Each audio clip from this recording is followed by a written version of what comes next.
And I got that shot, and I rose to the occasion. I was there, I did it. And I wore out Yokozuna. And that's something that you can't take away from me, and that's something that Crush can't take away from me. You understand? I've had ups and downs, don't worry about it, I'll get over it, but not really. Everything's cool, I'll be back. The emotion and the burning desire that I have inside me right now will continue, and I'll be back. I'll get Crush, guaranteed, and I'll get him at WrestleMania 10. But I'm gonna tell you something, personal life, going through the divorce and everything, and then having friends stab me in the back, that's okay. Everything's cool, brother. I'm standing tall, walking tall, everything's okay. You understand? But I am a coiled spring, and I will spring on you, I'll spring on Crush, WrestleMania 10. President Jack Tunney, real good idea not to have me in the building, brother. Real good idea not to have me in the building. Oh! Well, I got news for you. The Wolfpack's here, and I'm going to start with one of them tonight. And in closing, I just want to say that Thunder in Fargo is just 2. Survey says 1 more for the good guy. That's what I do. What am I going to do? Play the guitar? I can't play the guitar. All I do is beat people up. I question myself, what is Bully Ray's motivation? You know, I know he loves sugar, but I check my pocket. I don't have no donuts. I don't have no cheeseburger. I know you love sugar, but I ain't got none.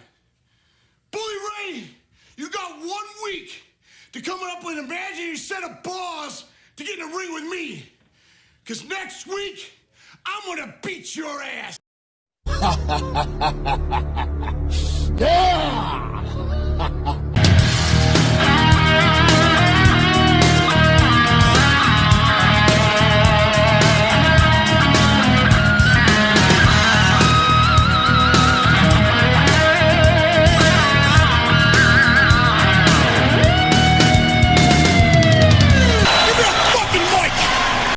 What is going on? Welcome to No Chill Promos. How y'all doing? Hope having a blessed day as always. Before I get into this top 5 of all time list, I gotta do a quick shout out to the subscribers to the channel and to the followers on Rumble. Now at 103 subs. It's fucking crazy. I thank you guys so much. Oh my, oh my. I started uploading daily back in mid-May, and we're now into like late July, and now at over 100. It's fucking nuts to me. Thank you guys. I couldn't be here without you. Any of you guys, all the subs. Thank you from the bottom of my heart. I need it. And before I start this video, I just want to do a little insider scoop, breaking down my intro, right?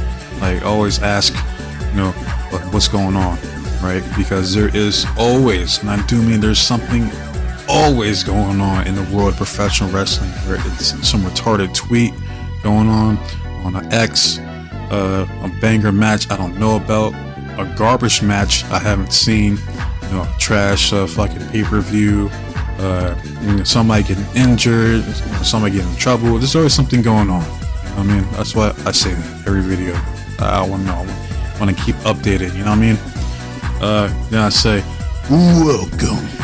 That comes from the Merchant from Resident Evil 4, one of my favorite video game characters ever. I mean, like, ever since like, when you first get introduced to him, he like opens up his trench coat and you see a big ass fucking bazooka. I was like, yo, this dude's with the shit. You know what I mean? Like, yo, like, it's crazy because you could kill him. I'm like, yo, this dude has a whole fucking arsenal, like, in his fucking back pocket. You can kill him with a fucking a 45 caliber bullet or some shit, you know what I mean? So, yeah, like, welcome. Hey, what are you buying? He's like, thank you. Fuck it, I love that fucking character, man. It sucks. It fucking sucks that the original voice actor wasn't in the remake for Resident Evil 4. I haven't played it yet, but I'm gonna get around to it. I'm still playing the fucking Resident Evil 2 remake. So, but that shit's like fucking solving puzzles, so I'm taking a break on that shit. Like, man, like, look, That's it is similar because I did play the OG back on PlayStation, but I'm like, oh, this shit's so fucking repetitive. You just go around, trying to find the keys to unlock a door. Then you unlock the door, then you find another door that's fucking locked. So you gotta find another key for that fucking door. It's like, man, miss me with that shit like that, man. I'll fucking play it when I feel like it. But yeah, let's just break down my intro real quick. Enough of that. I want to get into this fucking video, right? My top 5 favorite wrestlers of all time, right? And I gotta start off with my favorite. Right? This is definitive. My top 5 ain't changing. Right? This is it. So number 1 is Eddie Guerrero. Right? He's always have and always will be my favorite wrestler of all time. Also, he has my favorite heel turn of all time in 05 when he had that feud with Rey Mysterio. Man, like that's some of the best heel work I've ever fucking seen to this day. Didn't need to curse, didn't need to do any of that shit. He just acted fucking straight psychotic, sociopath. You know what I mean? That promo when he's like behind a cage, or he's standing in a cage. It's like dark, the room is dark, and it's just him in a cage, or it looks like a steel fence behind him. And he's just cutting this fucking intense promo. They don't do it like that anymore, man.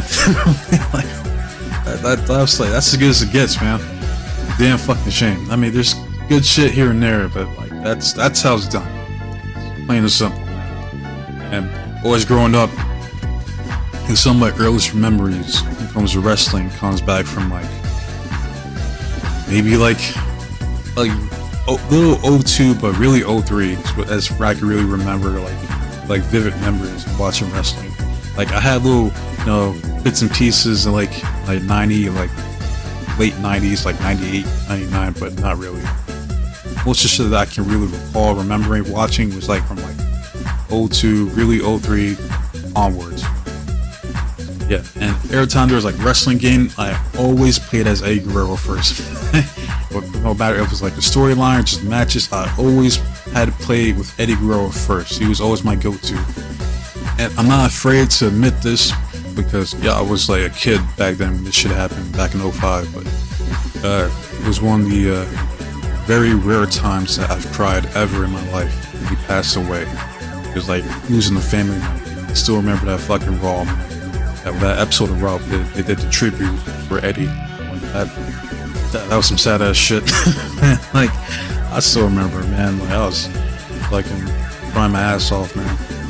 Like, legit lost a family. It sucks. Fucking sucks, man. Lost one of the greatest that day. Man. Hey, man, this is what it is, man. Gotta keep moving forward. Just gotta remember.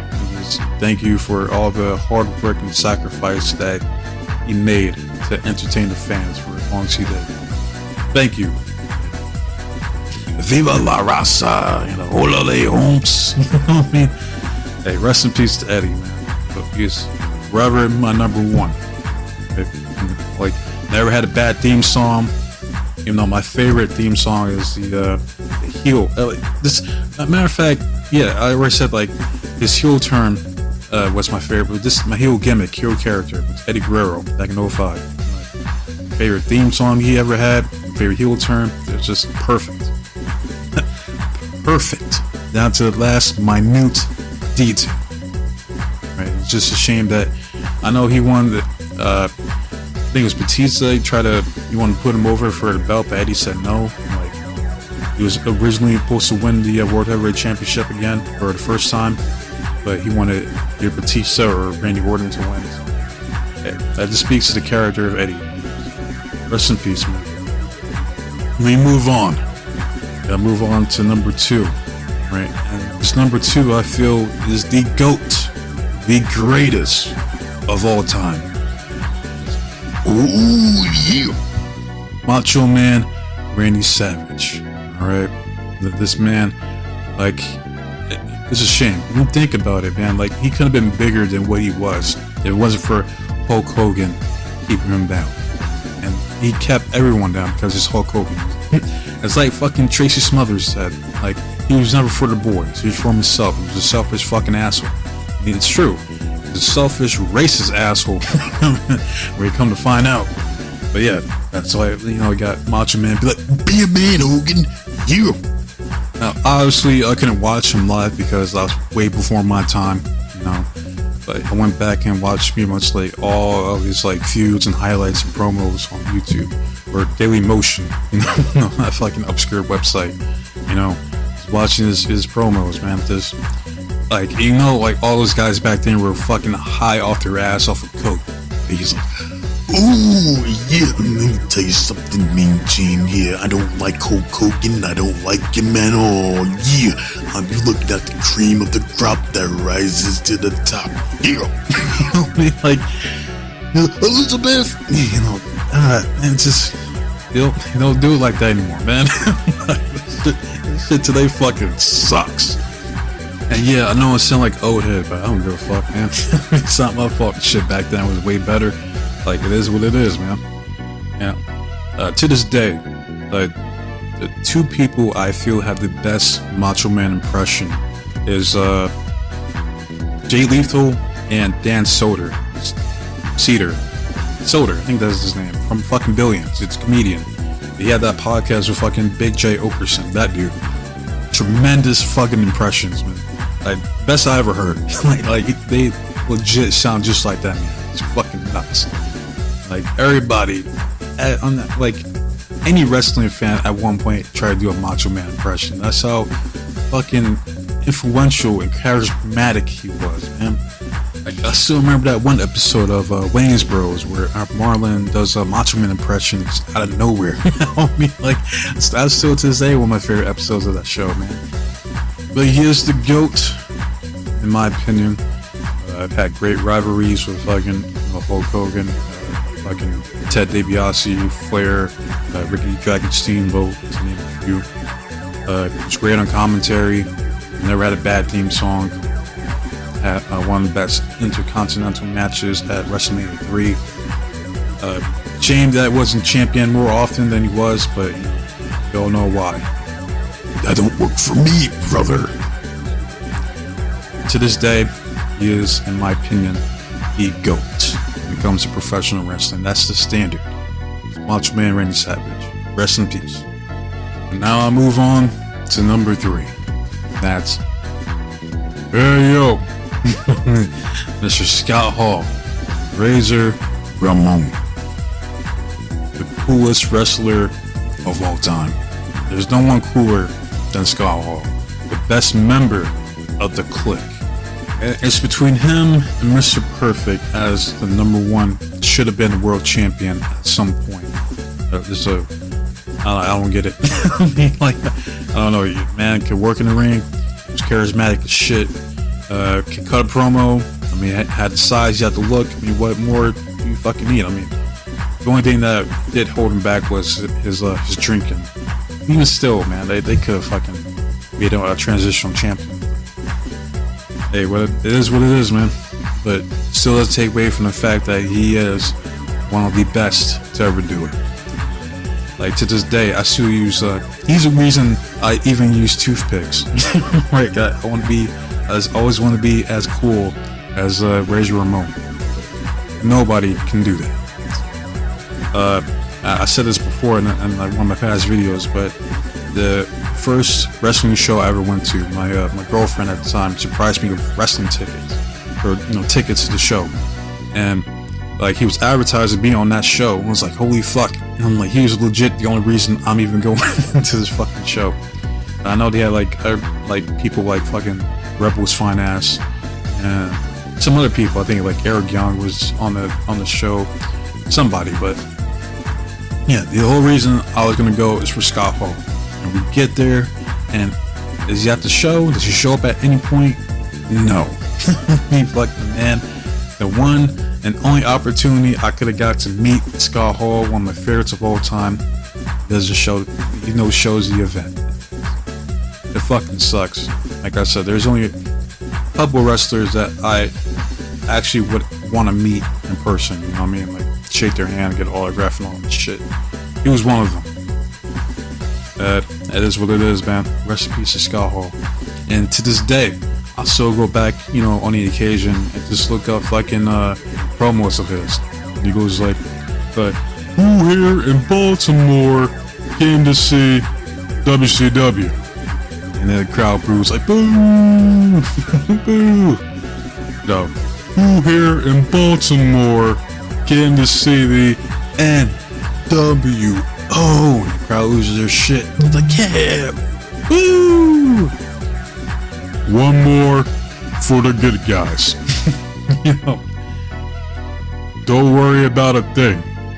NWO here to stay. It's, man, like, cool as fuck. It doesn't get any cooler than Scott fucking Hall, man. Like, that's the man right there. Yeah, and never had a bad fucking theme song too. Like, all my top favorites never had a fucking bad theme song. Alright, from Razor Ramon to Scott Hall to the underrated Marvelous Me, TNA, underrated fucking theme song. And he even came out to the fucking Fugees. What was it? Ready or Not. It was him and Scott Hall when they were like, I guess in like ECW or some shit. They're doing indie tour, man. Like, he was a man. Plain and simple. Being the fucking man, Scott Hall. Rest in peace. Move on to number 4. That's Big Papa Pump. Freakzilla, the genetic freak, Scott Steiner. Like, to this day, cut one of my favorite promos. Everybody knows like the Steiner math promos, but this man cut some of the best promos in WCW and in TNA. Like, that's hilarious. Like that one episode with Main Event Mafia where they controlled the entire show. He was the ring announcer, and he was basically just talking shit to the people who had a match that night, like the Dudley Boys. Like, look at these 2 fat asses. Or I forgot what it was, some promo he was cutting in fucking WCW. He's like, where I go around, I go behind, I do the bump and grind, and it's only a matter of time because they call me the big bad booty daddy. God, but half the time you couldn't understand what the fuck he was saying because he was speaking that Steiner English. But it still works because this dude is jacked beyond fucking belief, man. Like, this dude, I don't know, this dude is taking all types of TRT or any type of fucking anabolic steroids. This man was on it, bro. To get that fucking massive. This dude is fucking jacked as shit, man. And another wrestler that never had a bad theme song, and I did get to meet Scott Steiner. He was the only one so far out of my top 5 that I got to meet in person. And I said this before in another video, but yeah, he was advertised to be on a local wrestling show by me, so I ended up going and got to meet him.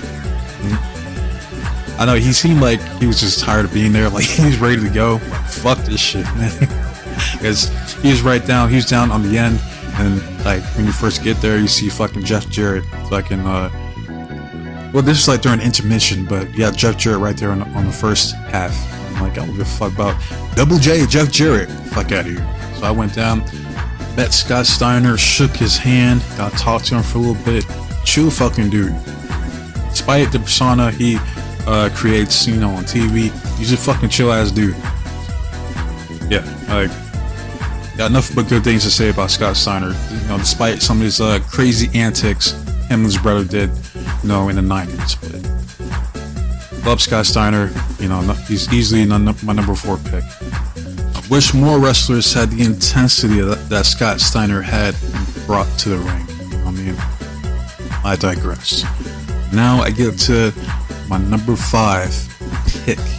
Number 5 all time. That's Perc Angle. Perc Angle. You're damn right. You know, you want an Olympic gold medal with a broken freaking neck. Right? And one of the reasons I don't take Dave Meltzer seriously is because this man had the audacity to say that Perc Angle never had a 5-star match in his life.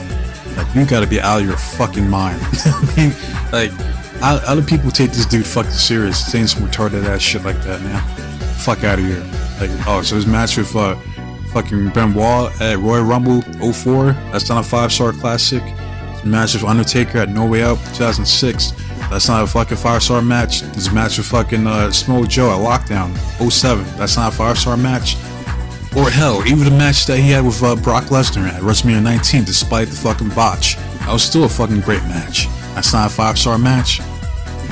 Like, get the fuck out of here, man. Like, what an idiot. You know what I mean? Like, you can't take that dude seriously. It was a fucking joke. But yeah, Perc Angle, I never got to beat him. Maybe someday I will. But if not, I mean, hey, no big deal. He's still one of my favorites of all time. Like, I know him more for his TNA run than his WWE run. And honestly, I do prefer his TNA run because like, he was the man in TNA. Like, when I do my, here's a little spoiler. When I do my Mount Rushmore video for TNA, he's on that list. Or he's one of my picks for my Mount Rushmore. Spoiler. Alright, but yeah, he was the man in TNA. At one point, this motherfucker had like 4 or 5 belts. He's on his belt collector shit.